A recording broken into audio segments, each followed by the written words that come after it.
Hello YouTube fame episode start होने से पहले वीडियो को लाइक कर दे। जैसे ही इस वीडियो पे 100 लाइक्स हो जाएंगे वैसे ही दूसरा एपिसोड अपलोड हो जाएगी। अब आगे एपिसोड 21 फेंक डू ये कंगन। अभिमन्यु और युवराज दोनों एक दूसरे को देखने लगे। युवराज ने उस ताबीज को हाथ में लिया और उसे ध्यान से देखने लगा। अभिमन्यु बोला, अंडस्को, इसे खोलकर देखते हैं। इस पर युवराज ने कहा, अंडस्को, नहीं, अगर खोलेंगे तो इसकी शक्तियां कम हो जाएगी। हमें पता लगाना होगा कि यह ताबीज किसने बनाया है और किसके लिए बनाया है।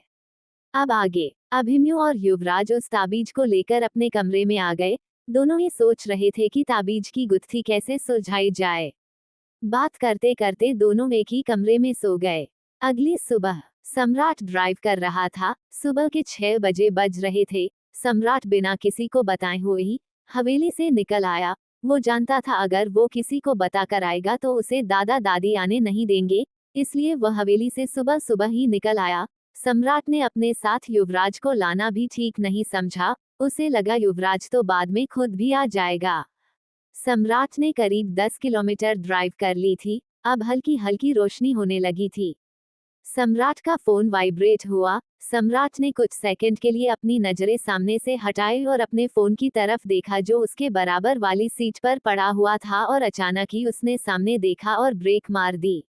सामने एक लड़की थी जो सम्राट की गाड़ी से टकराने से बच गई। उस लड़की को देखकर सम्राट को गुस्सा आ गया, क्योंकि अभी अगर सम्राट ब्रेक नहीं मारता तो वह लड़की सम्राट की गाड़ी से टकरा जाती। सम्राट गुस्से में गाड़ी से उतरा और उस लड़की को देखकर चिल्लाता हुआ बोला, अंडस्को, दिखाई नहीं देता अंधी हो? मरना है तो कहीं और जाकर मरो। मेरी गाड़ी के सामने क्यों आई? ब्रेक नहीं मारता तो अभी तुम्हारा कल्याण हो जाता। ब्रेक लगने से वह लड़की सड़क पर गिर गई थी। वह लड़की उठी। उसने सफेद रंग का लहंगा पहना हुआ था। वह लड़की उस सफेद रंग के लहंगे में बहुत सुंदर लग रही थी। हालांकि उसने ना कोई ज्वेलरी पहनी हुई थी और ना ही कोई मेकअप किया हुआ था, लेकिन उसका दूध सा रंग उसकी सुंदरता को बढ़ा रहा था।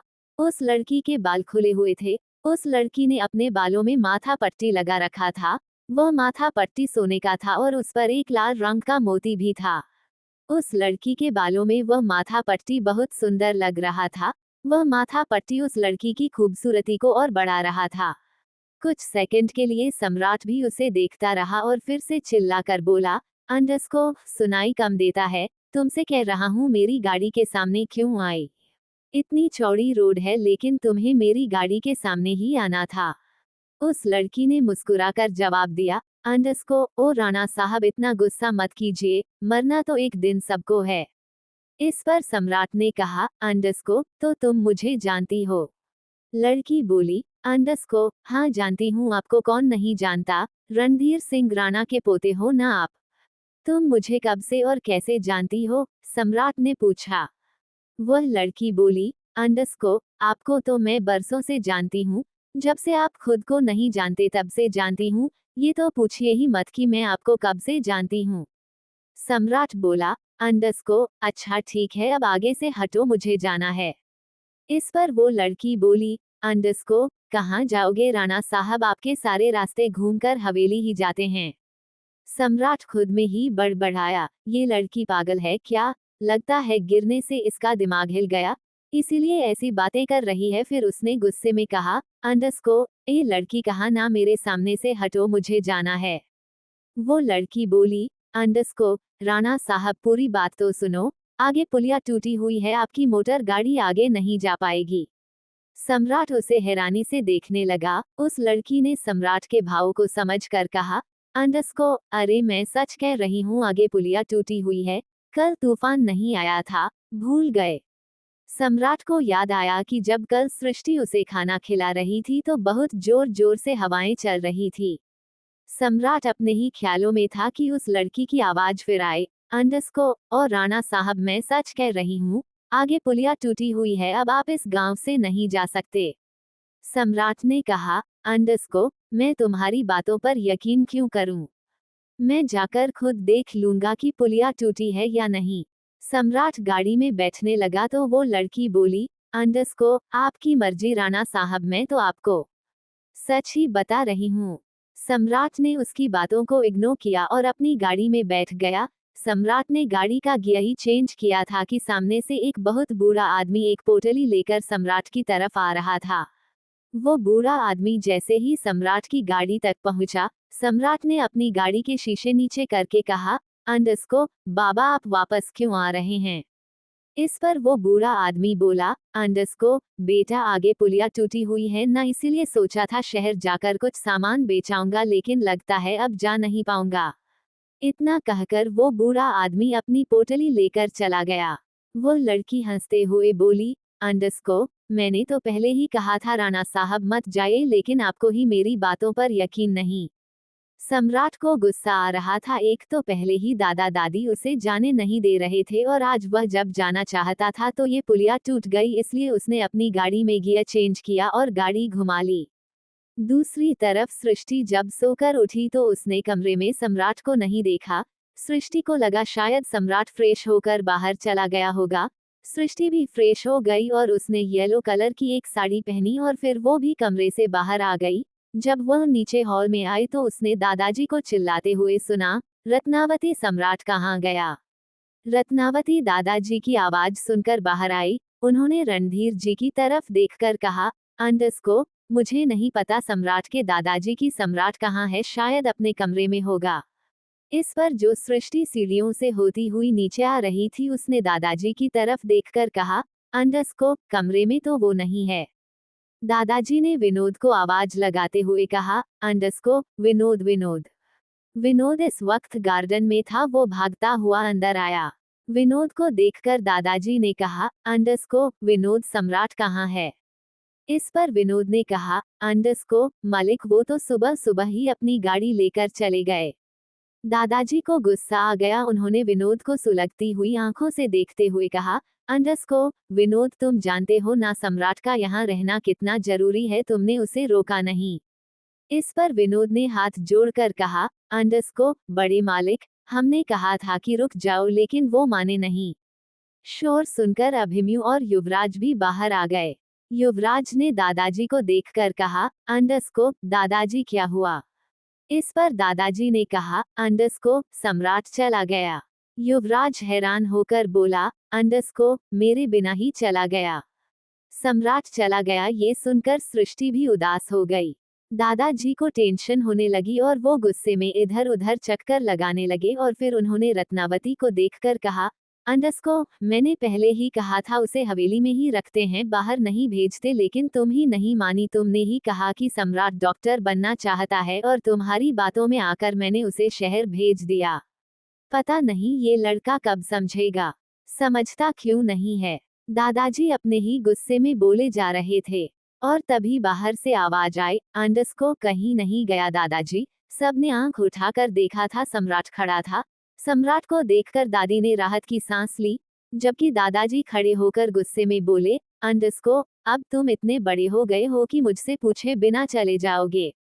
इस पर सम्राट ने गाड़ी की चाबी विनोद को देकर कहा, अंडस्को, आपसे पूछता तो आप मुझे जाने देते नहीं ना, इसीलिए बिना बताए जा रहा था, लेकिन मेरी किस्मत देखो, पुलिया टूटी हुई है, मैं अपनी गाड़ी लेकर वहां से जा ही नहीं सकता। दादी आगे आई, सम्राट से बोली, अंडस्को, सम्राट, हम तुम्हें जाने के लिए मना नहीं कर रहे, लेकिन जहां भी जाना है सृष्टि को लेकर जाओ। सम्राट का दिमाग पहले ही बहुत खराब हो रहा था। सम्राट अपनी कमीज के बाजू फोल्ड करके सोफे पर बैठ गया और फिर बोला, अंडस्को, दादी, यह पुलिया कब तक ठीक हो जाएगी? सम्राट की बात सुनकर दादाजी ने मन ही मन कहा, अंडस्को, अब ये पुलिया कभी ठीक नहीं होगी, अब तुम कभी शहर नहीं जाओगे। सम्राट ने फिर पूछा, दादी बताओ ना, अंडस्को, ये पुलिया कब ठीक होगी? दादी बोली, अंडस्को, भला मुझे क्या पता कब ठीक होगी। दादाजी ने अपना गुस्सा शांत किया और सम्राट के पास बैठ गए और फिर बोले, अंडस्को, तुम्हें अपनी प्रैक्टिस ही तो करनी है, तुम गांव के बाहर जो अस्पताल है वहां भी अपनी प्रैक्टिस कर सकते हो, वहां तो ज्यादा डॉक्टर भी नहीं है। सम्राट बोला, अंडस्को, दादाजी आप समझ नहीं रहे। इस पर दादाजी ने फिर कहा, अंडस्को, समझ तुम नहीं रहे, शहर में तो न जाने कितने बड़े बड़े डॉक्टर हैं, लेकिन यहाँ तो गिने चुने दो ही डॉक्टर है। अगर तुम उस अस्पताल में प्रैक्टिस करोगे तो मैं उस अस्पताल की मरम्मत भी करवा दूंगा। सम्राट ने कहा, आप चाहते हो कि मैं इस गांव में फंस कर रह जाऊं? दादाजी ने कहा, सम्राट डॉक्टर को वहां होना चाहिए जहां उसकी जरूरत हो। तुम्हारी जरूरत शहर से ज्यादा गांव में है। तुमने देखा ना, आज भी गांव के लोग अपनी दवा दारू हकीमों से करवाते हैं। कम से कम गांव वालों के बारे में सोचो, उन्हें तुम्हारी जरूरत है। सम्राट ने दादाजी की तरफ देखा, फिर उठकर अपने कमरे में चला गया। दादाजी भी अपने कमरे में चले गए, दादी भी उनके पीछे पीछे चली गई। दादाजी गुस्से में इधर उधर चक्कर लगा रहे थे। वो किसी न किसी तरह सम्राट को यहीं रोकना चाहते थे। वो चाहते थे या तो सम्राट यहीं रह जाए या फिर सृष्टि को हमेशा के लिए अपने साथ ले जाए, लेकिन सम्राट तो दोनों में से कोई बात मानने के लिए तैयार नहीं था। रणधीर सिंह जी को गुस्से में देखकर दादी ने कहा, सम्राट के दादाजी, आप अपनी बीपी की दवाई खा लीजिए। गुस्सा होने से कुछ नहीं होगा, सम्राट आप पर ही गया है, वह आपकी बात जल्दी से नहीं मानेगा, आपके जितना ही जिद्दी है। इतना कहकर दादी अलमारी में दवाएं टटोलने लगी, लेकिन तभी अलमारी में से एक कंगन नीचे गिर गया और लुढ़कता हुआ दादाजी के पैर के पास आ गया। दादाजी ने जैसे ही उस कंगन को देखा, उनके माथे पर शिकन और आ गई। उन्होंने इस कंगन को उठाया और रत्नावती की तरफ देखकर कहा, रत्नावती, कितनी बार कहा है, इस कंगन को कहीं फेंक दो, लेकिन तुमने तो इस कंगन को संभाल कर रखा हुआ है। ये कंगन जब जब मेरे सामने आता है मेरा दिमाग खराब हो जाता है। अब दादी को भी गुस्सा आ गया और वह रणधीर सिंह राणा के सामने आकर बोली, सम्राट के दादाजी, मैं जानती हूँ इस कंगन को देखकर आपको पुरानी यादें याद आ जाती है, लेकिन मैं ये कंगन नहीं फेंकूंगी। जब जब आप इस कंगन को देखेंगे आपको अपने बुरे काम याद आएंगे। आपको याद आएगी कि आपने उस मासूम सी लड़की के साथ क्या किया। इस पर दादाजी चिल्लाए, वह लड़की मासूम नहीं थी। मानता हूँ मैं कि मैं बहुत ज्यादा अत्याचारी था, लेकिन वह लड़की मासूम नहीं थी। अगर मैं उसकी मासूमियत को नहीं कुचलता, तो वह अब तक हवेली के हर सदस्य को नर्क तक पहुंचा देती। इस पर दादी बोली, सम्राट के दादाजी, मैंने आपका अच्छे बुरे में हमेशा साथ दिया है। आप बुरे थे तब भी मैं आपके साथ खड़ी रही, आप अच्छे थे तब भी मैं आपके साथ खड़ी थी। आप मानो ना मानो, लेकिन वो लड़की मासूम थी, आपने उस लड़की का फायदा उठाया। क्या पुलिया ठीक होने के बाद सम्राट सृष्टि को छोड़कर शहर चला जाएगा? किस लड़की की बात कर रही हैं रत्नावती? कौन हुई राणा रणधीर सिंह के जुल्मों की शिकार? एपिसोड 22 बंजारन। इस पर दादाजी चिल्लाए, वह लड़की मासूम नहीं थी। मानता हूँ मैं कि मैं बहुत ज्यादा अत्याचारी था, लेकिन वह लड़की मासूम नहीं थी। अगर मैं उसकी मासूमियत को नहीं कुचलता, तो वह अब तक हवेली के हर सदस्य को नर्क तक पहुंचा देती। इस पर दादी बोली, सम्राट के दादाजी, मैंने आपका अच्छे बुरे में हमेशा साथ दिया है। आप बुरे थे तभी मैं आपके साथ खड़ी रही, आप अच्छे थे तब भी मैं आपके साथ खड़ी थी। आप मानो ना मानो, लेकिन वह लड़की मासूम थी, आपने उस लड़की का फायदा उठाया। फ्लैट आगे। रणधीर सिंह राणा जी चिल्लाए, मैंने उसका फायदा नहीं उठाया। इस पर दादी भी चिल्लाई, फायदा तो आपने उसका उठाया। आप उसकी सच्चाई जानते हुए भी उसके नजदीक गए और इतने नजदीक कि वह मां बन गई। दादाजी फिर से गुस्से में बोले, मुझे सच में उसकी सच्चाई मालूम नहीं थी, अगर मालूम होती तो मैं उसके नजदीक नहीं जाता। दादी भी गुस्से में बोली, और जब मालूम हुई तब आपने क्या किया? आपने जो किया उस लड़की के साथ वह बहुत गलत किया। जो भी था वह लड़की एक औरत थी और आपको एक औरत की इज्जत करनी चाहिए थी, और सबसे बड़ी बात वह आपके बच्चे की मां बनने वाली थी। दादी अपना गुस्सा निकालकर वहां से चली गई। दादाजी ने उस कंगन को देखा और फिर उनकी आंखों में पुरानी यादें आ गई। फ्लैशबैक। 50 साल पहले रणधीर सिंह जी एक लड़की के साथ पेड़ के नीचे बैठे थे। वह लड़की करीब 18-19 साल की होगी, दिखने में सुंदर थी। उसने बंजारों वाले कपड़े पहने हुए थे। वह लड़की रणधीर जी की तरफ देखकर बोली, राणा साहब, ऐसे कब तक छुप छुप कर मिलते रहोगे, शादी क्यों नहीं कर लेते मुझसे? इस पर रणधीर जी बोले, तुम तो जानती हो मेरे पिताजी एक बंजारन से मेरी शादी नहीं करेंगे। वह लड़की हल्के गुस्से में बोली, अगर एक बंजारन से शादी नहीं करेंगे तो मुझे रोज रोज मिलने यहाँ क्यों आते हैं? मेरे बाबा को पता चलेगा तो वह मुझ पर गुस्सा करेंगे।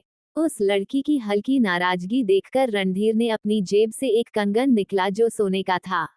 रणधीर ने वह कंगन उस लड़की को पहनाते हुए कहा, अंडस्को, तुम तो बुरा मान गई, देखो मैं तुम्हारे लिए कितने सुंदर कंगन लेकर आया हूँ। इस पर वह लड़की बोली, अंडस्को, लेकिन लेकर तो एक ही आए हैं, दूसरा कहाँ है? रणधीर सिंह राणा बोले, अंडस्को, दूसरा भी दे दूंगा, पहले तुम मेरे नजदीक तो आओ। इतना कहकर रणधीर सिंह राणा उस लड़की के नजदीक चले गए। उस लड़की ने भी खुशी खुशी खुद को रणधीर सिंह राणा को दे दिया। कुछ वक्त बिताने के बाद रणधीर सिंह राणा ने उस लड़की को देखकर कहा, अंडस्को, अब तुम कपड़े पहन लो, मैं जा रहा हूँ, कल फिर मिलने आऊंगा। इस पर वह लड़की बोली, अंडस्को, राणा साहब शादी कर लीजिए ना, ऐसे कब तक मुझे यहाँ छुप छुप के बुलाते रहेंगे? आखिर मुझे भी तो अपने बाबा को जवाब देना होता है। रणवीर सिंह राणा ने कहा, अंडस्को, बहुत जल्द शादी करूंगा, अभी फिलहाल तुम घर जाओ। इतना कहकर रणजीत सिंह राणा अपने घोड़े पर बैठे और जंगल से बाहर आ गए। उस लड़की ने उस कंगन को अपने सीने से लगा लिया। रणजीत सिंह राणा जब हवेली पहुंचे तो उनके पिताजी बाहर ही खड़े थे, जो गुस्से में रणधीर सिंह राणा को देख रहे थे। रणवीर सिंह राणा के पिताजी ने गुस्से में कहा, अंडस्को, तुम्हें शर्म नहीं आती? तुम्हारी शादी हो गई है और तुम अभी भी उस बंजारन से मिलते हो। रणधीर सिंह राणा ने अपने होठों पर हाथ फेर कर कहा, अंडस्को, पिताजी, राणा तो कई कई रानियां रखते थे, मैंने तो फिर भी एक बंजारन को ही रखेल रखा हुआ है। इस पर रणवीर सिंह राणा के पिताजी ने कहा, अंडस्को, कुछ तो शर्म करो। रणधीर, जिसे तुम रखेल कह रहे हो, उस लड़की ने खुद को तुम्हें समर्पित किया है, किसी भरोसे पर ही क्या होगा, लेकिन तुम तो बेशर्मों की तरह उस लड़की की इज्जत के साथ खेल रहे हो। तुम्हें एक दिन ये सब भारी पड़ेगा, तुम इधर के रहोगे ना उधर के। उस लड़की को बता दो कि तुम शादीशुदा हो, वह अपने आप ही तुम्हारी जिंदगी से चली जाएगी। रणधीर सिंह राणा ने टेढ़ी मुस्कुराहट के साथ कहा, अंडस्को, पिताजी, भला मैं अपने पैर पर कुल्हाड़ी खुद ही क्यों मारूं? उस बंजारन में जो नशा है वह आपकी लाई हुई बहू में नहीं। इतना कहकर रणधीर ने आंखें उठाई तो रत्नावती बालकनी में खड़ी थी और उसकी आंखों में आंसू थे। रत्नावती भी जानती थी कि उसका पति किसी बंजारन से मिलता है, लेकिन शर्म के मारे उसने ना कभी अपने मायके में जिक्र किया और ना ही ससुराल में। रणधीर सिंह हवेली के अंदर आने लगा तो उनके पिताजी ने उन्हें रोकते हुए कहा, अंडस्को, रणधीर, अभी भी वक्त है, अपने भटके हुए कदम रोक लो। ऐसा ना हो कि तुम्हारे भटके हुए कदमों की वजह से यह हवेली शमशान बन जाए। समझने की कोशिश करो, एक औरत के दिल को धोखा दोगे तो उस दिल से निकली हुई बद्दुआ कभी विफल नहीं जाएगी। मुझे डर लगता है कि वह बंजारन इस घर को बद्दुआ ना दे दे, इस हवेली का नाश न हो जाए। अगर उस बंजारन ने बद्दुआ दे दी तो कहीं के नहीं रहोगे तुम। अब भी कहता हूँ, संभल जाओ रणधीर। Flashback and. संभल जाओ रणधीर, संभल जाओ रणधीर, यह शब्द अभी रणधीर सिंह राणा में के कानों में गूंज रहे थे। रणधीर सिंह राणा खुद में ही बोला, अंडस्को, काश उस वक्त पिताजी की बात मान लेता, काश उस वक्त मैं पिताजी की बातों को गंभीरता से ले लेता तो ये सब नहीं होता। दूसरी तरफ सम्राट जब कमरे में आया तो बहुत गुस्सा था। वह चुपचाप गुस्से में जाकर बालकनी में खड़ा हो गया। वो यहाँ से किसी भी तरीके से जाना चाहता था। एक तो पहले ही दादा दादी उसे जाने नहीं दे रहे थे, ऊपर से पुलिया टूट गई, अब तो सम्राट का दिमाग और ज्यादा खराब हो गया। तभी सृष्टि खाना लेकर कमरे में आई। सृष्टि ने थाली मेज पर रखी और बालकनी में जाकर सम्राट को देखकर बोली, अंडस्को, डॉक्टर जी खाना खा लीजिए। सम्राट का मूड बहुत खराब था। उसने बहुत लो साउंड करते हुए बोला, अंडस्को, मुझे भूख नहीं है। सृष्टि ने सम्राट को देखा और सम्राट ने सृष्टि को। सृष्टि जो कहना चाहती थी सम्राट वह समझ गया और फिर बोला, अंडस्को, हाँ जानता हूँ भूखे रहने से प्रॉब्लम सॉल्व नहीं होती, लेकिन मेरा अभी खाने का बिल्कुल मन नहीं है। सृष्टि ने कहा, अंडस्को, आप खाना खा लीजिए, खाना खाकर सोचेंगे तो आपकी समस्या का समाधान जल्दी मिल जाएगा। इस पर सम्राट ने हल्का सा हंस कर कहा, अंडस्को, पुलिया कैसे ठीक होगी? उसमें तो ठीक होने में टाइम लगेगा, मुझे लग रहा मैं यही फंसकर रह जाऊंगा। मेरे हॉस्पिटल से मेल पर मेल आ रहे हैं, समझ नहीं आता उन्हें क्या जवाब दूं। सृष्टि ने हैरानी से सम्राट को देखा और फिर पूछा, अंडस्को, डॉक्टर जी, यह ईमेल क्या होता है? सम्राट ने कहा, अंडरस्को लैपटॉप का नाम सुना है। सृष्टि ने ना में ही गर्दन हिला दे। सम्राट बोला, अंडरस्को चलो मैं दिखाता हूँ। सम्राट सृष्टि को लेकर कमरे में आ गया। दोनों सोफे पर बैठे थे और सम्राट सृष्टि को लैपटॉप के बारे में बता रहा था। फिर उसने सृष्टि को टेक्नोलॉजी के बारे में बताया, ईमेल के बारे में, सोशल मीडिया के बारे में। सम्राट और सृष्टि आपस में बात कर रहे थे और दोनों की ही दूरियां धीरे धीरे खत्म हो रही थी। सम्राट सृष्टि को इन सारी बातों की जानकारी दे रहा था और सृष्टि भी बहुत ध्यान से सम्राट की बातें सुन रही थी। सृष्टि ने इस बीच सम्राट को अपने हाथ से खाना भी खिला दिया और सम्राट ने बिना किसी झिझक के खा भी लिया।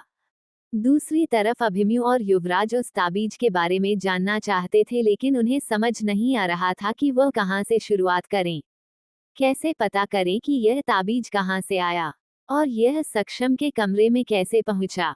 दोनों ही गार्डन में घूम रहे थे और तभी उनकी नजर विनोद पर पड़ी। विनोद दादाजी की गाड़ी को साफ कर रहा था। युवराज ने अभिमन्यु से कहा, अंडरस्को अभिमन्यु यह विनोद हवेली में कब से काम कर रहा है?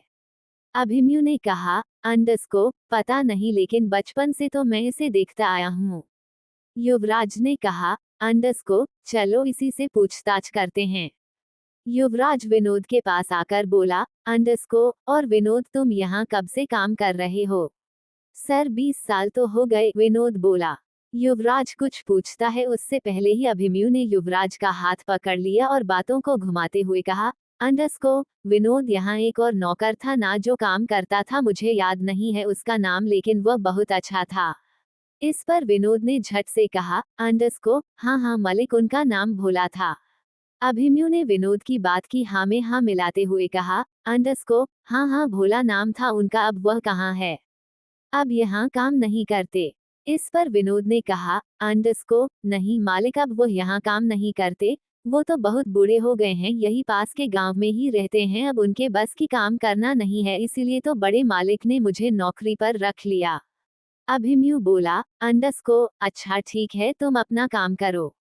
अभिमन्यु और युवराज विनोद के पास से दूसरी तरफ चले गए और फिर अभिमन्यु ने कहा, अंडरस्को युवराज मुझे नहीं लगता विनोद को कुछ भी पता होगा, हमें भोला काका से पूछना चाहिए, हो ना हो भोला काका को सब कुछ पता होगा। वह दादाजी के पिताजी के टाइम से इस घर में काम कर रहे थे। युवराज ने कहा, अंडरस्को हाँ शायद तू ठीक कह रहा है, मुझे लगता नहीं दादा दादी हमें कुछ भी बताएंगे, हो ना हो हमें भोला से ही कुछ मालूम चलेगा। दोनों ही वहां से जाने के लिए तैयार थे और तभी उन्होंने देखा सक्षम जंगल की तरफ जा रहा है। सक्षम को देखकर दोनों ही हैरान हो गए। अभिमन्यु ने कहा, अंडरस्को युवराज सक्षम का पीछा करें क्या?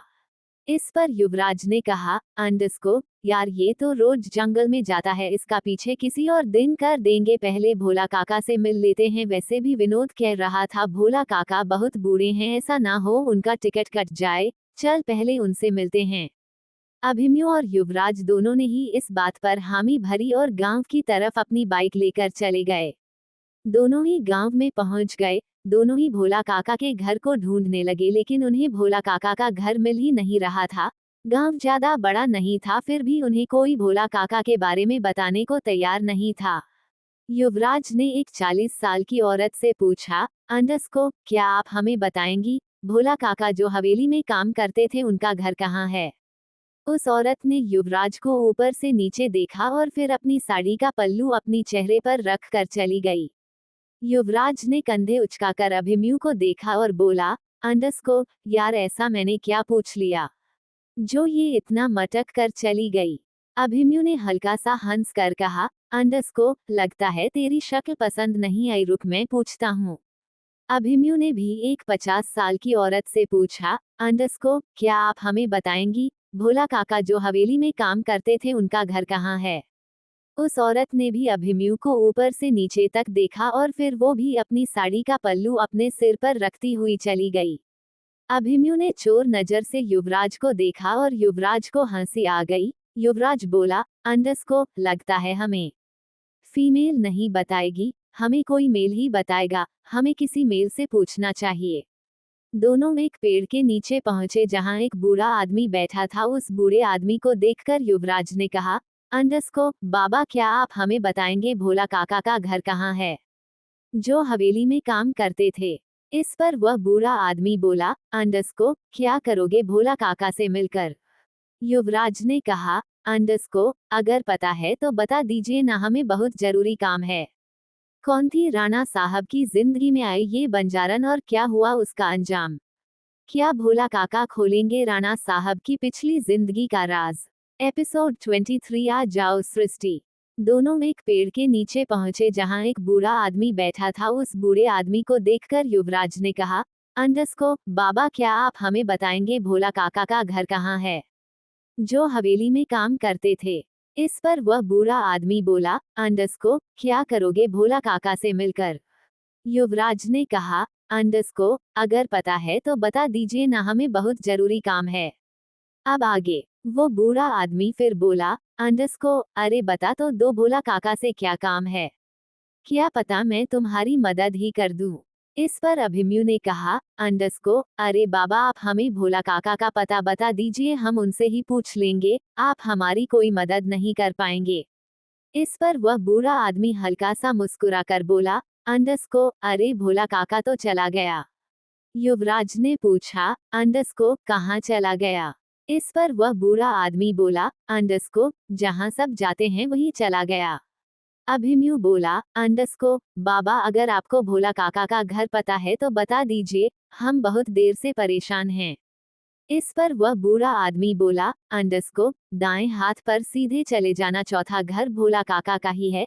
इतना कहकर वह बूढ़ा आदमी ने अपनी लाठी उठाई और वहां से चला गया। युवराज और अभिमन्यु बाबा के बताए हुए रास्ते पर चले गए। कुछ दूर चलने के बाद वह एक घर के बाहर पहुंचे जहां पहले से ही बहुत भीड़ लगी हुई थी। अभिमन्यु ने कहा, अंडस को यार यहाँ क्या हुआ? इस पर युवराज ने कहा, अंडस को चल पूछते हैं। दोनों एक आदमी के पास गए और युवराज ने उससे पूछा, अंडस को यहाँ क्या हुआ है? भोला काका के घर के बाहर इतनी भीड़ क्यों है?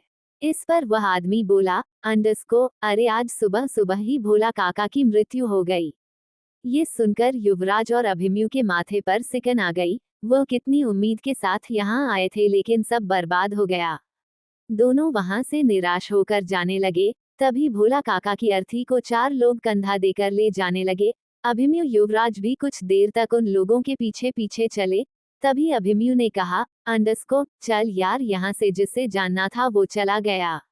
युवराज ने हमें गर्दन हिलाए और उन लोगों के साइड से निकलने लगे और तभी युवराज की नजर उस अर्थी पर पड़ी। युवराज ने भोला काका की शक्ल देखी तो वो डर से कांपने लगा। अभिमन्यु ने उसके कंधे पर हाथ मारकर कहा, अंडस को अब तुझे क्या हो गया? इस पर युवराज ने डरते हुए अभिमन्यु को अर्थी देखने का इशारा किया। अभिमन्यु ने उस अर्थी को देखा तो वो भी हैरान हो गया। भोला काका कोई और नहीं, वह बूढ़ा आदमी था जो अभिमन्यु और युवराज को पहले मिला था। युवराज तो डर रहा था लेकिन अभिमन्यु ने अपने सिर पर हाथ मारकर कहा, शीट यार, हमें काका मिले थे और पूछ भी रहे थे कि भोला काका से क्या काम है और हमने उन्हें बताया नहीं।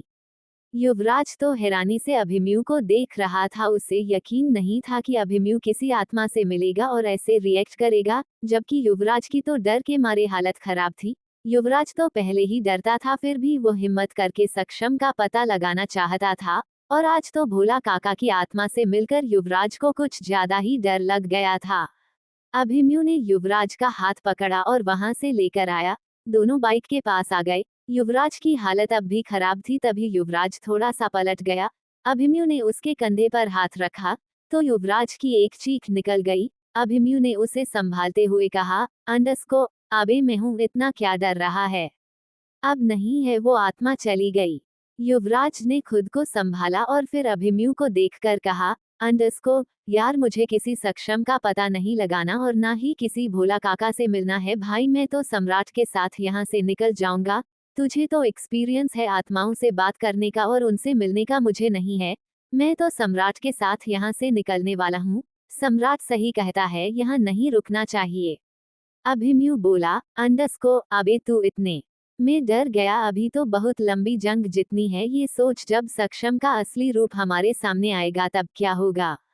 युवराज खुद को संभालते हुए बोला, अंडस्को, भाई प्लीज तू हवेली चल, मेरा दिल तो यहाँ बहुत घबरा रहा है। इन खेतों को देखकर लगता है इन्हीं में से भोला काका निकाल कर आएंगे और हमारे सामने खड़े हो जाएंगे। भाई प्लीज चल, मैं तो पहली बार किसी आत्मा से मिला हूँ, मुझे बहुत डर लग रहा है। इस पर अभिमन्यु ने कहा, अंडस्को, यार तू सम्राट के साथ रहता है और इतना डरता है।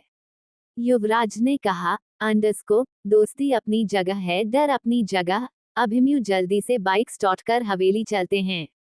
अभिमन्यु ने बाइक स्टार्ट की, युवराज पीछे बैठा और दोनों ही हवेली आ गए। अभिमन्यु अपने कमरे में गया तो युवराज भी पीछे पीछे अभिमन्यु के कमरे में चला गया। अभिमन्यु ने हाथ हिलाकर कहा, अंडस्को, युवराज तू कुछ ज्यादा ही डर गया। युवराज बोला, अंडस्को, जब तक मैं इस हवेली में हूँ तेरे साथ ही रहूंगा। अब तो कुछ भी समझ ले, मैं अकेला नहीं रहूंगा। थोड़ी देर बाद सबने डिनर किया और सब अपने अपने कमरे में चले गए। सम्राट सृष्टि भी अपने कमरे में थे। सम्राट बेड पर सो रहा था और सृष्टि सोफे पर। आधी रात हो गई थी। धीरे धीरे हवाएं चलने लगी। हवा जिस गति से चल रही थी, पत्तों से आवाज आ रही थी। और तभी सृष्टि के कानों में आवाज आई, अंडस्को, आ जाओ सृष्टि मेरे पास, आ जाओ, तुम मेरे पास क्यों नहीं आती? तुम्हें मेरे पास ही आना है। आ जाओ सृष्टि, मैं तुम्हारा इंतजार कर रहा हूँ। सृष्टि, मैं क्या तुम्हारा इंतजार ही करता रहूंगा? तुम मेरे पास नहीं आओगी? आ जाओ सृष्टि, एक बार आ जाओ, मेरी बाहों में आ जाओ। सृष्टि नींद में उठी और उस आवाज के पीछे पीछे चलने लगी। सृष्टि ने खुले पल्ले की साड़ी पहनी हुई थी और वो सामने देखती हुई चलती जा रही थी। सृष्टि चलते चलते कमरे से बाहर आ गई और वो आवाज कंटिन्यू सृष्टि को अपने पास बुला रही थी। सृष्टि सीढ़ियों से होती हुई हवेली के गेट पर पहुंच गई। इतना भारी भरकम गेट जिसे खोलने के लिए 2 नौकर लगते हैं, सृष्टि ने एक ही बार में खोल दिया। सृष्टि फिर उस आवाज को फॉलो करती हुई हवेली के गार्डन में आ गई। सृष्टि को होश ही नहीं था कि वो कहाँ जा रही है, वो तो बस आवाज के पीछे पीछे चल दी। वह आवाज भी कंटिन्यू कह रही थी, सृष्टि आ जाओ, मैं ज्यादा दूर नहीं हूँ। चलो सृष्टि, मेरे साथ चलो, सम्राट तुम्हें प्यार नहीं करता, मैं तुम्हें प्यार करता हूँ। वहीं दूसरी तरफ अभिमन्यु के कान में आवाज आई, अंडस्को, उठो अभिमन्यु। अभिमन्यु के पास युवराज सो रहा था, इसलिए उसे नींद में लगा। युवराज ने उसे आवाज दी। अभिमन्यु ने आवाज इग्नोर कर दी। आवाज ने फिर कहा, अंडस्को, उठो अभिमन्यु, उठो अभिमन्यु, लेकिन अभिमन्यु बेसुध सो रहा था। उस आवाज ने फिर से अभिमन्यु को जगाने की कोशिश की, उठो अभिमन्यु। अभिमन्यु ने फिर उस आवाज को इग्नोर कर दिया। उस आवाज ने फिर से युवराज को आवाज लगाई, अंडस्को, उठो युवराज, उठो युवराज। युवराज अलसाए आंख खोली। इतने में उसे आवाज ने फिर कहा, अंडस्को, उठो युवराज। युवराज ने नोटिस किया कि वह आवाज किसी फीमेल की थी। युवराज झटके से उठ गया। युवराज ने अभिमन्यु को हिलाते हुए कहा, अंडस्को, अभिमन्यु, अभिमन्यु उठ जल्दी। अभिमन्यु भी उठ गया। अभिमन्यु उठकर बैठ गया और युवराज को देखकर बोला, अंडस्को, तू डर क्यों रहा है? इस पर युवराज ने कहा, अंडस्को, यार कोई लड़की मुझे कह रही थी। अंडस्को, उठो युवराज, उठो युवराज, और मेरी आंख खुल गई। अभिमन्यु का दिमाग खनकाहा, क्योंकि कुछ सेकंड पहले उसे भी वह आवाज आ रही थी, लेकिन उसने युवराज को बताया नहीं, वरना युवराज और ज्यादा डर जाता। अभिमन्यु ने युवराज का डर खत्म करने के लिए कहा, अंडस्को, तू ओवर रिएक्ट कर रहा है, कोई आवाज नहीं है, ऐसा कुछ नहीं है, सो जा। इस पर युवराज ने कहा, अंडस्को, नहीं यार, मैं सच कह रहा हूँ, मैं जाग गया था तब भी वह आवाज आई थी। मुझे बहुत डर लग रहा है यार, मैं तो सम्राट के साथ निकल जाऊंगा। युवराज की घबराहट देखकर अभिमन्यु ने एक गिलास पानी युवराज को दिया और युवराज ने उसे पी लिया। अभिमन्यु ने फिर युवराज की बाजू पकड़ी और उसे खड़ा करते हुए कहा, अंडस्को, अच्छा चल, तू थोड़ी देर बालकनी में चल, ठंडी हवा खाएगा तो तेरी घबराहट काम हो जाएगी। युवराज और अभिमन्यु दोनों ही बालकनी में गए और तभी उन दोनों की नजर सृष्टि पर पड़ी, जो हवेली के बाहर तक चली गई थी। अभिमन्यु ने युवराज को कोहनी मारकर कहा, अंडस्को, यार ये भाभी है ना?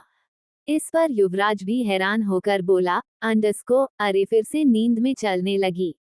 अभिमन्यु ने सिर पर हाथ मारकर कहा, अंडस्को, ओ नो, मैं अभी लेकर आता हूँ।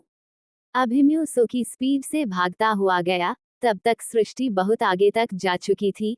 अभिमन्यु लगातार सृष्टि को आवाज लगा रहा था, भाभी रुको, रुको भाभी, लेकिन सृष्टि तो उस आवाज के पीछे पीछे ही चल रही थी। दूसरी तरफ युवराज को भी डर लग रहा था, इसलिए वह भी सम्राट के कमरे में जाकर सम्राट को जगाने लगा। फाइनली अभिमन्यु ने भागकर सृष्टि का हाथ पकड़कर अपनी तरफ घुमाया। तभी अभिमन्यु को दोहरी आवाज सुनाई दी, अंडरस्कोप छोड़ो, इसे जाने दो। लेकिन अभिमन्यु ने सृष्टि को नहीं छोड़ा और सृष्टि वहीं बेहोश हो गई। अभिमन्यु ने सृष्टि को गोद में उठा लिया। अभिमन्यु सृष्टि को लेकर हवेली आ गया। तब तक दादा दादी सम्राट युवराज सब जाग चुके थे। अभिमन्यु ने सृष्टि को सोफे पर लेटा दिया। दादी घबराते हुए बोली, अंडरस्कोप, इसे क्या हुआ है? यह इतनी रात को कहाँ गई थी? सम्राट को गुस्सा आ गया। उसने अपनी कमर पर हाथ रख कर कहा, अंडरस्कोप, इसे नींद में चलने की बीमारी है, जिसके चलते ये हवेली से बाहर चली गई और अभिमन्यु इसे लेकर आया है।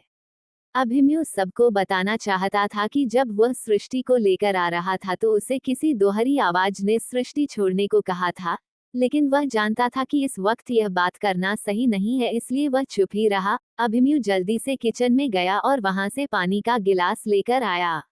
अभिमन्यु ने सृष्टि के चेहरे पर मारते हुए उसे कहा, अंडरस्कोप, उठो भाभी, उठो भाभी।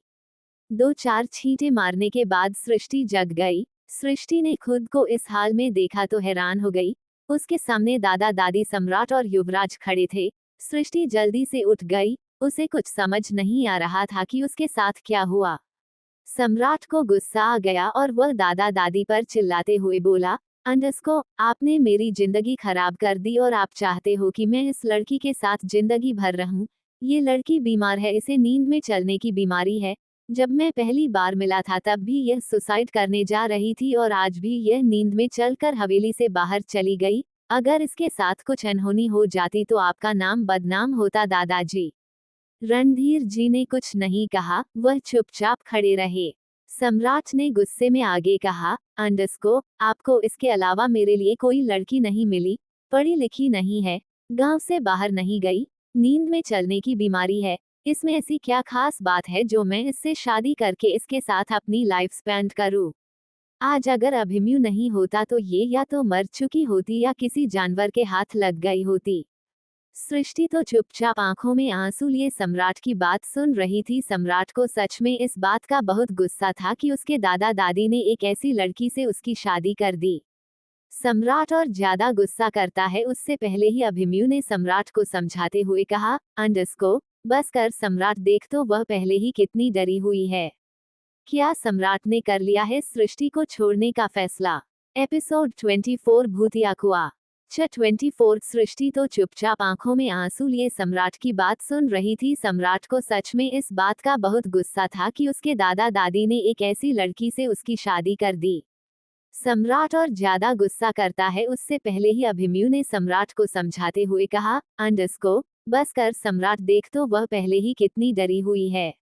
अब आगे। सम्राट को अभी बहुत ज्यादा गुस्सा आ रहा था। सम्राट को गुस्सा तो इस बात का था कि वह हवेली में फंस कर रह गया और इस बात का गुस्सा उसने सृष्टि पर निकाल दिया, जबकि अभिमन्यु समझ चुका था कि सृष्टि अपनी मर्जी से या नींद में चलकर नहीं जाती बल्कि उसे कोई बुलाता है।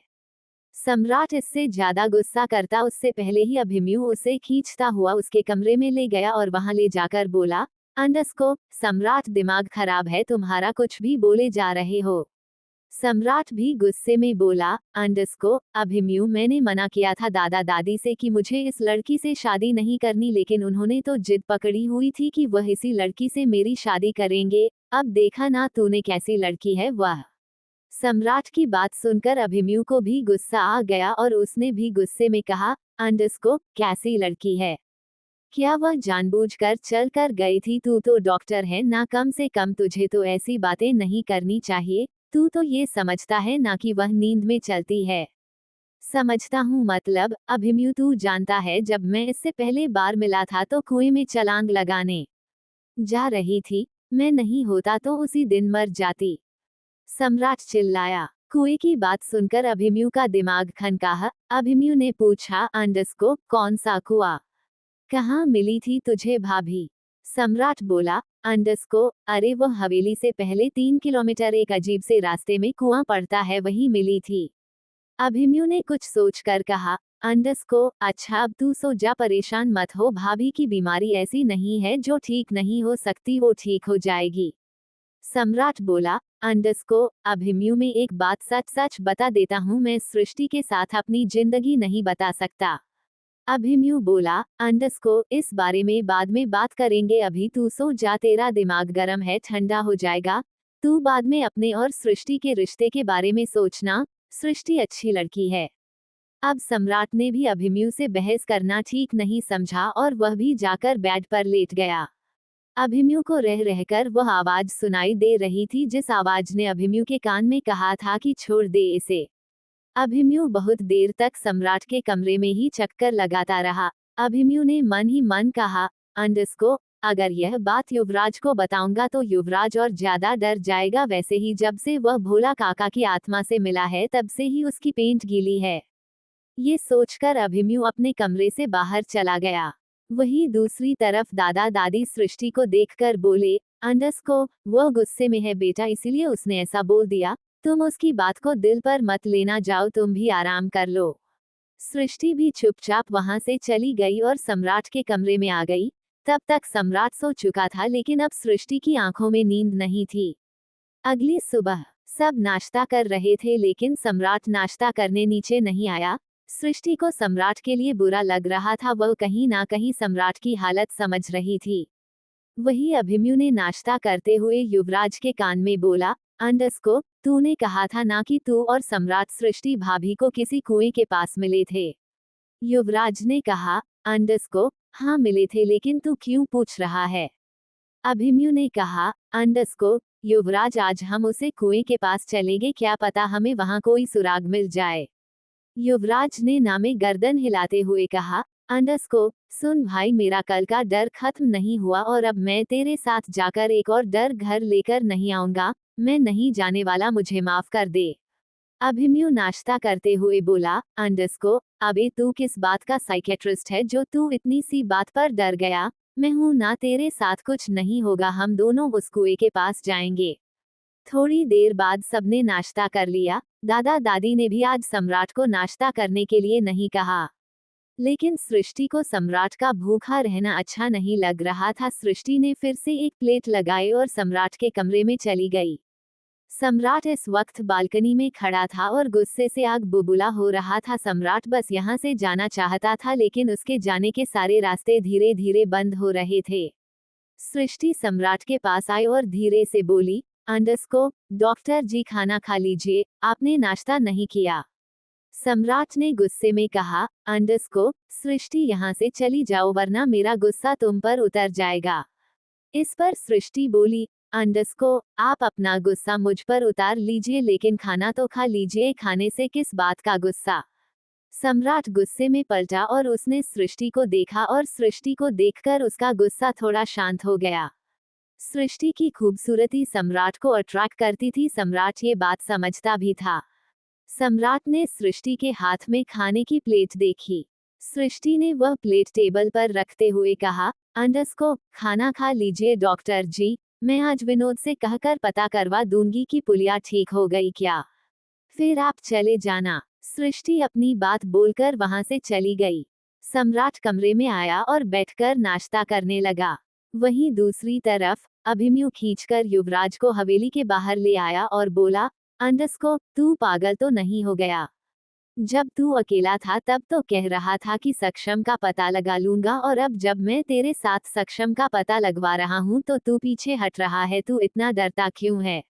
अब आत्मा मारती वारती नहीं है, बस खून चूसती है।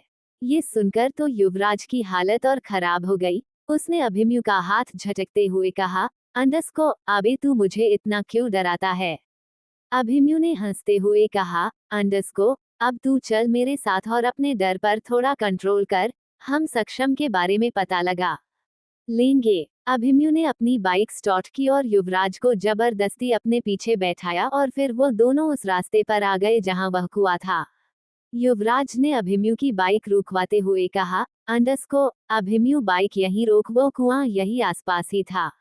अभिमन्यु ने बाइक रोक दी। दोनों बाइक से उतर गए और एक रास्ते की तरफ चले गए जो कच्चा था। अभिमन्यु ने चलते हुए कहा, युवराज तुम्हें क्या लगता है?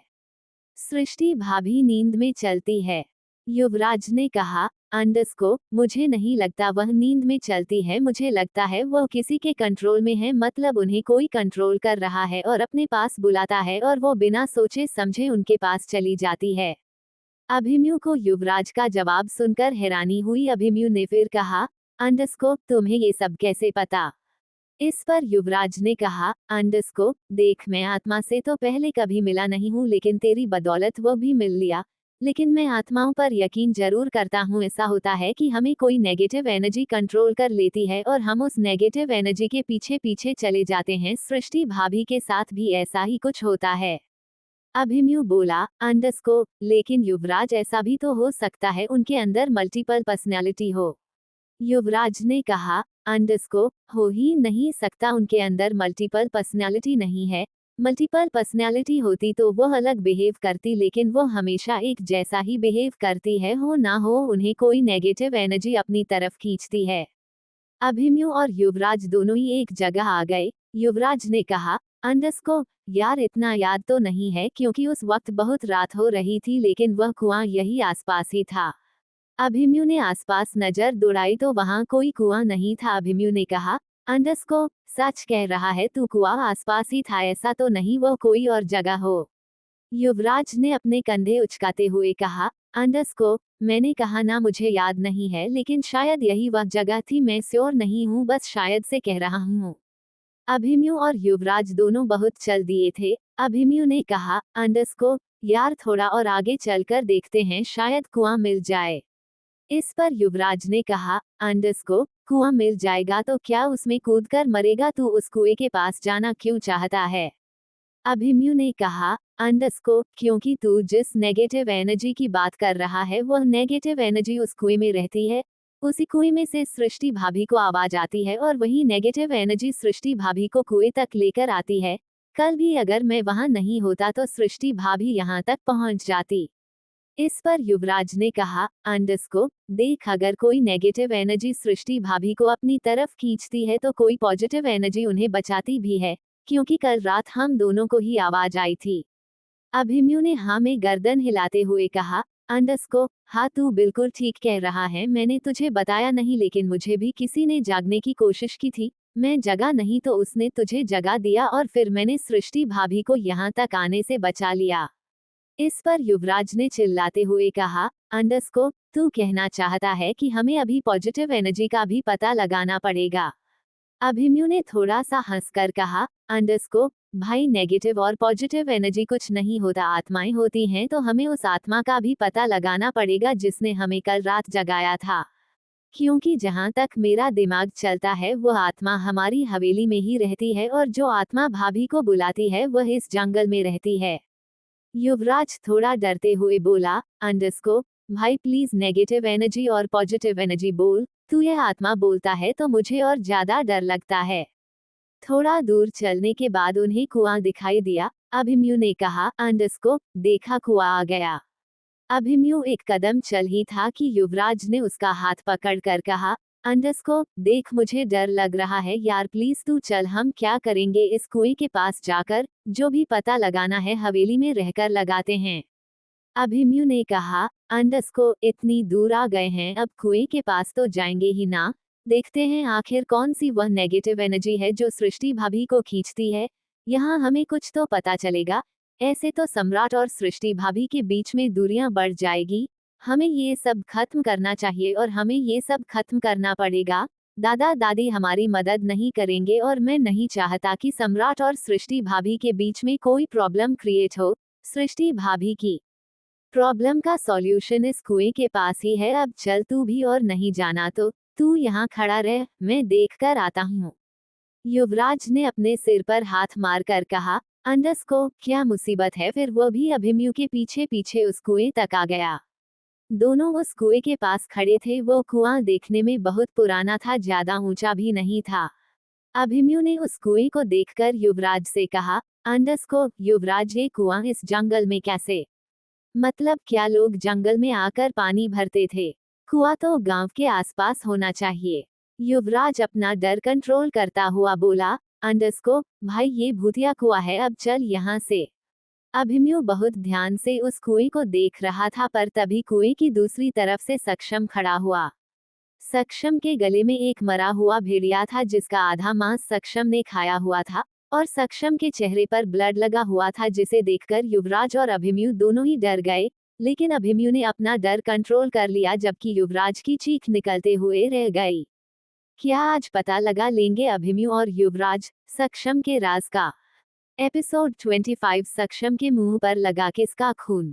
युवराज अपना डर कंट्रोल करता हुआ बोला, अंडरस्को भाई ये भूतिया कुआं है, अब चल यहाँ से। अभिमन्यु बहुत ध्यान से उस कुएं को देख रहा था, पर तभी कुएं की दूसरी तरफ से सक्षम खड़ा हुआ। सक्षम के गले में एक मरा हुआ भेड़िया था जिसका आधा मांस सक्षम ने खाया हुआ था, और सक्षम के चेहरे पर लगा हुआ था, जिसे देखकर युवराज और अभिमन्यु दोनों ही डर गए। लेकिन अभिमन्यु ने अपना डर कंट्रोल कर लिया, जबकि युवराज की चीख निकलते हुए रह गई। ए फ्लैट आगे अभिमन्यु अभी हैरानी से सक्षम को देख रहा था। उसे अपनी आंखों पर यकीन नहीं था कि सक्षम जैसा 5 साल का लड़का किसी मरे हुए भेड़िए को खा सकता। सक्षम ने अभिमन्यु और युवराज को दिखा तो भेड़िए को अपने कंधे से उतार कर फेंक दिया और जंगल की तरफ भागने लगा। सक्षम जैसे भाग रहा था, ऐसा लग रहा था जैसे कोई जानवर भाग रहा हो। सक्षम को ऐसा भागते देखकर अभिमन्यु भी उसके पीछे भागता हुआ गया और चिल्लाता हुआ बोला, अंडरस्को सक्षम रुको, सक्षम रुक जाओ, सक्षम रुक जाओ। लेकिन सक्षम 1 मिनट के लिए भी नहीं रुका और जंगल के अंदर चला गया। अभिमन्यु भी भागता हुआ उसके पीछे चला गया। युवराज ने आसपास देखा तो वो वहां अकेला था, इसलिए युवराज भी अभिमन्यु के पीछे पीछे भागता हुआ जंगल की तरफ चला गया। अभिमन्यु जंगल में भाग रहा था। भागते भागते अचानक ही सक्षम कहाँ गायब हो गया, अभिमन्यु को पता ही नहीं चला। अभिमन्यु ने चिल्लाते हुए कहा, अंडरस्को सक्षम सामने आओ, सक्षम मेरे सामने आओ, मैं तुमसे डरता नहीं हूँ। सक्षम मैं समझ गया तुम कोई 5 साल के बच्चे नहीं हो, अगर हिम्मत है तो सामने आओ, मैं तुमसे डरता नहीं हूँ। तुम्हें लगता है कि तुम ऐसे मेरे सामने आओगे तो मैं डर जाऊंगा, मैं नहीं डरता। अभिमन्यु को अंदर अंदर थोड़ा बहुत डर तो लग रहा था, लेकिन वह चाहता था सक्षम का राज आज ही खुल जाए। पीछे पीछे युवराज भी भाग कर आ गया। युवराज ने अभिमन्यु की बाजू को पकड़कर कहा, अंडरस्को देख अभिमन्यु तू चल यहाँ से। लेकिन अभिमन्यु ने युवराज का हाथ झटक कर कहा, अंडरस्को नहीं, मैं सक्षम से आमना सामना करके ही रहूंगा। आखिर सक्षम है कौन, 5 साल का बच्चा भेड़िया मारकर नहीं खा सकता। अभिमन्यु ने फिर से सक्षम को आवाज लगाई, अंडरस्को सक्षम सामने आओ, मैं जानता हूँ तुम यहीं कहीं किसी पेड़ के पीछे छुपे हो। तुम्हें लगता है तो मुझे डरा दोगे, तो तुम मुझे नहीं डरा सकते। लेकिन सक्षम बाहर नहीं आया। युवराज ने डर के मारे अपना सलाइवा गटका और अभिमन्यु की बाजू पकड़कर खींचते हुए कहा, अंडरस्को प्लीज अभिमन्यु चलो यहाँ से। अभिमन्यु वहां से जाना नहीं चाहता था, क्योंकि इस वक्त डर से ज्यादा सक्षम पर गुस्सा आ रहा था। लेकिन युवराज के बहुत ज्यादा कहने पर वह जंगल से बाहर आ गया। युवराज अभिमन्यु को खींचता हुआ बाइक के पास ले आया। युवराज ने हल्के गुस्से में कहा, अंडरस्को अभिमन्यु तेरा दिमाग खराब हो गया है, तूने देखा ना सक्षम कैसा है। सच कहा था सक्षम ने, हम उसकी सच्चाई देख नहीं पाएंगे। जितना मैंने सोचा था उससे कहीं ज्यादा खतरनाक है सक्षम, और तू उसके पीछे पीछे भाग गया बिना ये सोचे कि सक्षम तुझे मार भी सकता है। अभिमन्यु तो गुस्से में लंबी लंबी सांस ले रहा था। अभिमन्यु ने कहा, अंडरस्को आज के आज दादाजी को इस बारे में बताना होगा, उन्हें मेरे सवालों का जवाब देना होगा। वह जानते हैं कि सक्षम जंगलों में जाता है और शिकार करता है, लेकिन हमें नहीं बताते। शायद यही कारण है कि दादाजी नहीं चाहते मैं हवेली में रुकूं। युवराज ने कहा, अंडरस्को अभी हवेली वापस चलते हैं, तुम खुद को शांत कर लो। अभिमन्यु ने गुस्से में बाइक स्टार्ट की। युवराज पीछे बैठ गया। अभिमन्यु बहुत गुस्से में बाइक चला रहा था।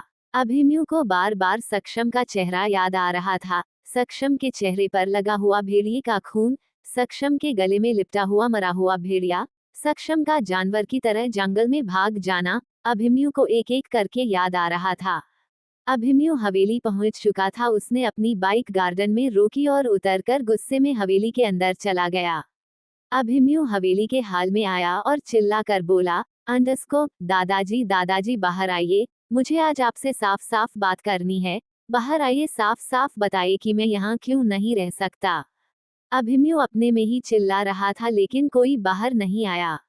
युवराज ने अभिमन्यु को शांत करवाते हुए कहा, अंडस्को, तू शांत हो जा, हम दादाजी से प्यार से आराम से बात भी कर सकते हैं। अभिमन्यु गुस्से में बोला, अंडस्को, प्यार से बात करेंगे तो दादाजी किसी सवाल का जवाब नहीं देंगे।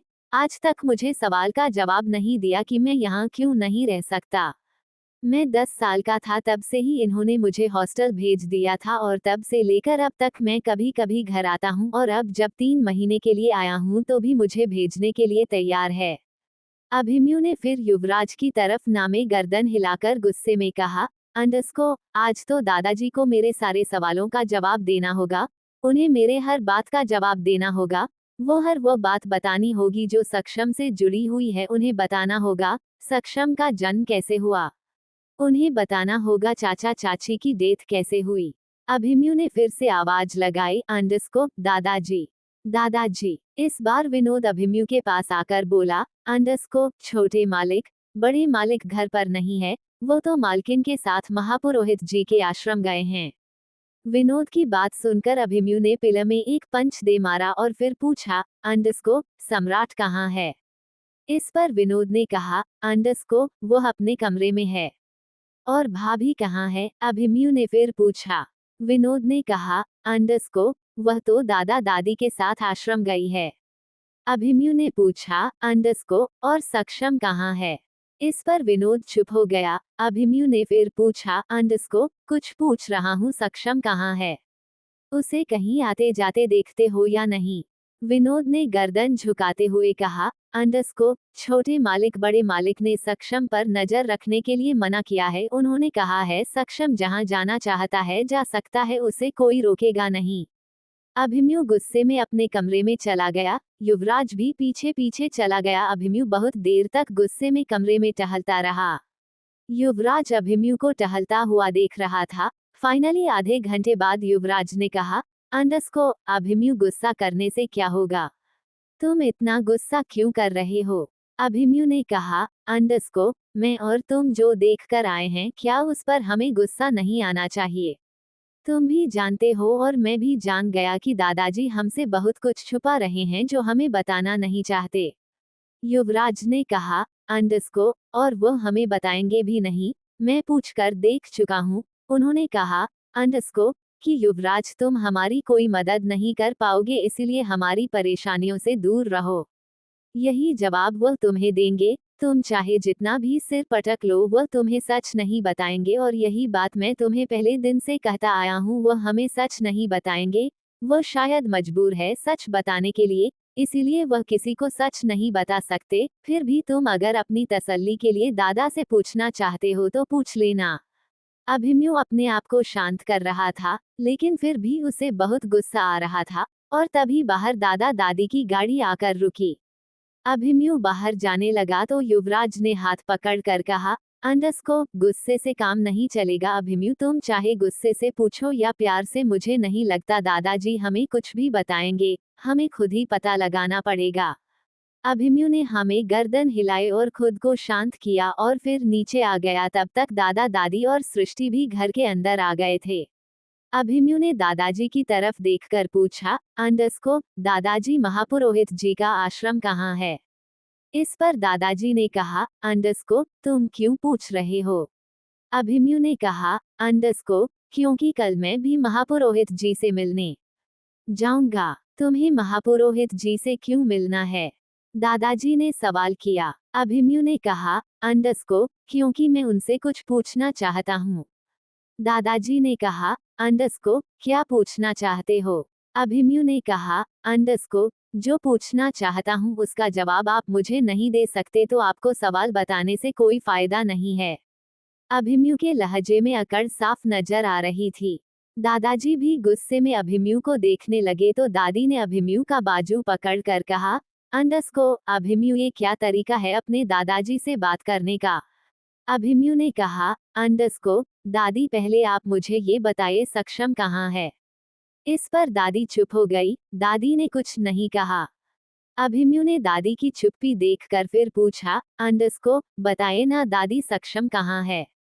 आपको नहीं पता आपका 5 साल का पोता कहाँ भटक रहा है, या कहाँ जाता है, कहाँ नहीं जाता, और आप लोगों ने उसे स्कूल में क्यों नहीं भेजा?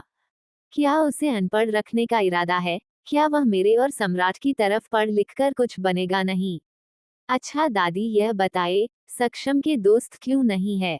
सक्षम हमेशा काले कपड़े क्यों पहना है? सक्षम के कमरे में एक भी खिलौने क्यों नहीं है? सक्षम आम बच्चों की तरह क्यों नहीं रहता? सक्षम हमारे साथ बैठकर खाना क्यों नहीं खाता था? सक्षम किसी भी पूजा में शामिल क्यों नहीं होता? दादा दादी दोनों ही हैरानी से अभिमन्यु को देख रहे थे। दोनों के पास ही अभिमन्यु के सवालों के जवाब नहीं थे, या कह सकते हैं कि वह अभिमन्यु को जवाब देना नहीं चाहते थे। वही हाल में सम्राट भी अपने कमरे से निकलकर हाल में आ गया। सम्राट ने देखा दादाजी और अभिमन्यु के बीच बहस हो रही है तो वह भी सीढ़ियों से होता हुआ नीचे आ गया। सम्राट ने युवराज को देखकर कहा, अंडरस्को, क्या हुआ? अभिमन्यु दादाजी से ऐसी बातें क्यों कर रहा है? युवराज ने एक नज़र सम्राट को देखा और फिर कुछ नहीं बोला, क्योंकि वह जानता था अगर सक्षम की बात उसे बताएंगे तो वह यकीन नहीं करेगा। दादाजी ने भी अकड़ कर कहा, अंडरस्को, तुम ये सब क्यों पूछ रहे हो? कहा था ना सक्षम से दूर रहो। अभिमन्यु ने ताली बजाकर हंसकर कहा, अंडरस्को, क्या बात है दादाजी, मैं सक्षम से दूर रहूं? सक्षम खुद ही हम सब से दूर रहता है।